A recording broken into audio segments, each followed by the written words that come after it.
The Duke and Duchess of Sussex were accused of wanting more prominent seats at the Platinum Jubilee in June. Author Tom Bower made the claims in his explosive new book Revenge, who also said the pair were forced to back down on the Queen's orders. But a royal expert has debunked these claims, tweeting, "What nonsense." Marlene Koenig added, "M and H were always going to be in a car. The schedule had them arriving in a car. B&E also arrived in a car, not on the bus." Awkward moment. Meghan tried to get better Jubilee seat but Queen said no. Meghan and Harry made a public appearance at St. Paul's Cathedral, arriving alongside other non-working royals like Princess Beatrice and Princess Eugenie.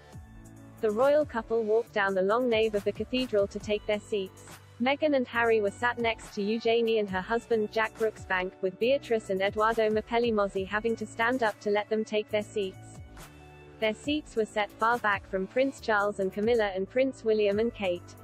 Tom Bower claimed Meghan and Harry were not happy with their allocated seats and tried to sit closer to the more senior members of the family. Speaking on an upcoming episode of the Mirror's Pod Save the Queen podcast, Mr. Bower claimed, "I was told, unfortunately too late for the book, they were meant to turn up at Wellington Barracks to get on the coach which was set up for the minor royals to go to St. Paul's for the Jubilee service.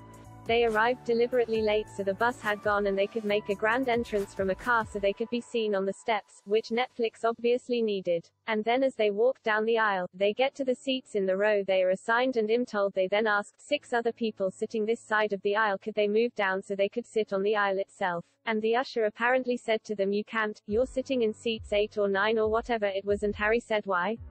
And the usher said, 'That's what your grandmother ordered.' I'm told that from a military man. The Sussexes decided to skip the lunch that followed and were not seen at the party at the palace or the Jubilee pageant. Royal editor of Vanity Fair, Katie Nicholl, told how she believes Harry and Meghan decided not to be more visible in the Jubilee celebrations because they knew they wouldn't be in the front row, especially at the Jubilee pageant. She previously told True Royalty TV's The Royal Beat Show, "I honestly think it's because they knew that they wouldn't be in that front row. And why did they leave the royal family? They left because they weren't in the front. I believe that's why they weren't at the other celebrations as they did not have center stage seats."